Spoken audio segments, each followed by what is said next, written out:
Dans la capsule précédente, nous avons vu que l'implication de nombreuses personnes est essentielle à la formation et au cœur des programmes à l'école de travail social. Nous verrons maintenant les rôles plus spécifiques des personnes impliquées dans le stage final au baccalauréat. La réalisation des stages implique plus spécifiquement 4 personnes qui ont des rôles et des responsabilités spécifiques, complémentaires et en constante synergie.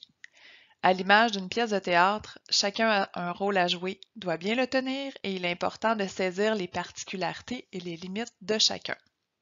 Commençons par la conseillère des stages. En amont, la conseillère des stages coordonne les différentes étapes du processus de placement et de la gestion des stages. Une fois le placement confirmé, vous devez savoir qu'il existe un contrat qui lie l'Université de Sherbrooke à chaque milieu de stage.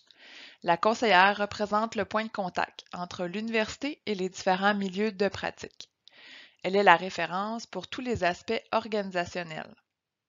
Enfin, durant le déroulement des stages, elle offre soutien et consultation aux professeurs de stage lorsque requis.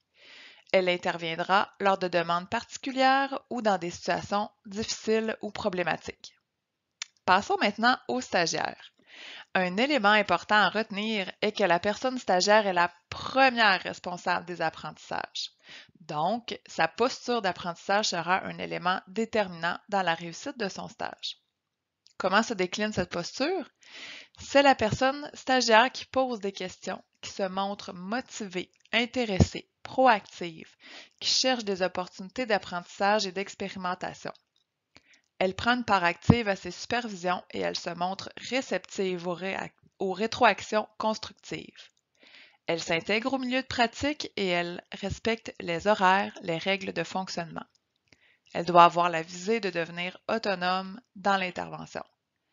Il faut se rappeler que pendant son stage, elle a différentes exigences universitaires à rencontrer. Nous les aborderons rapidement puisque vous pourrez vous y référer dans le plan de cours et le guide des stages. À 3 moments précis, elle doit compléter son contrat d'apprentissage. Une prochaine capsule vous expliquera plus spécifiquement l'ensemble de ce contrat. Elle doit aussi rédiger son journal de bord sur une base hebdomadaire et préparer ses rencontres de supervision prévues à chaque semaine. Ceci implique de faire un ordre du jour pour la rencontre, de préparer ses questions et des échanges sur les faits saillants de la semaine, de planifier ses activités de stage et de recevoir de la rétroaction. Elle aura également à réaliser 2 enregistrements vidéo, dont un pour la mi-stage et l'autre vers la fin du stage. Finalement, elle doit être disponible pour participer aux rencontres de groupe à l'université ainsi qu'à son cours Réflexivité et analyse des pratiques. Ces activités auront lieu à 3 reprises durant la session, la plupart en présence à l'université, à moins d'avis contraire. Il sera demandé à la personne stagiaire de se libérer du temps pour rédiger son journal de bord et sa fiche préparatoire aux rencontres de groupe, ce qui ne devrait pas prendre plus de 30 à 60 minutes par semaine. Poursuivons avec le rôle de la personne superviseur.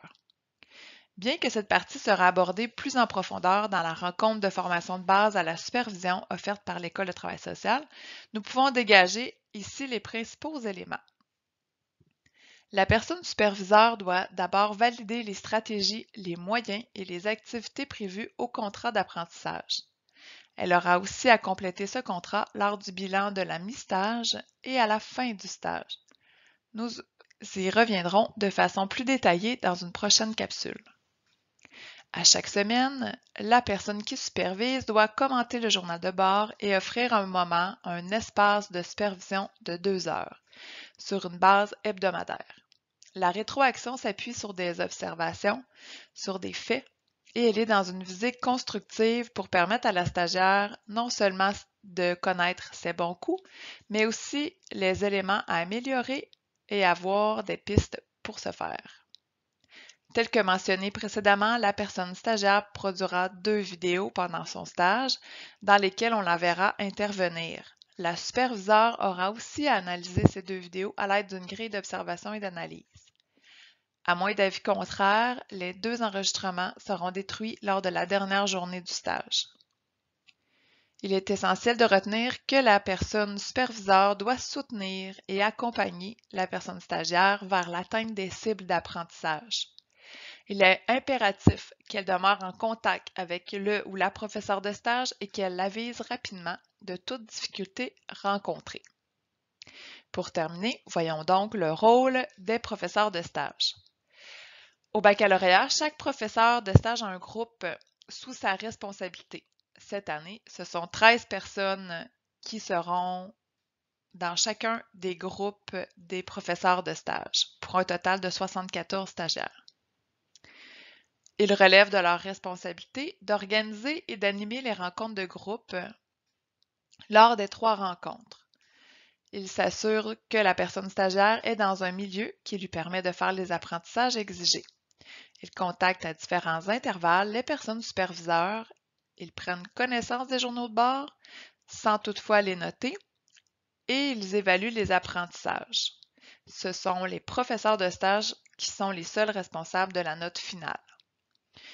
Ils soutiennent les personnes superviseurs dans leur rôle et interviennent rapidement dans les situations difficiles ou problématiques.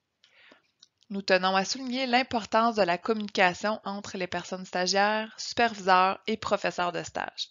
Ouverture, transparence, intervention rapide permettent l'accomplissement du stage et de dénouer plusieurs situations. N'hésitez pas à interpeller le professeur de stage.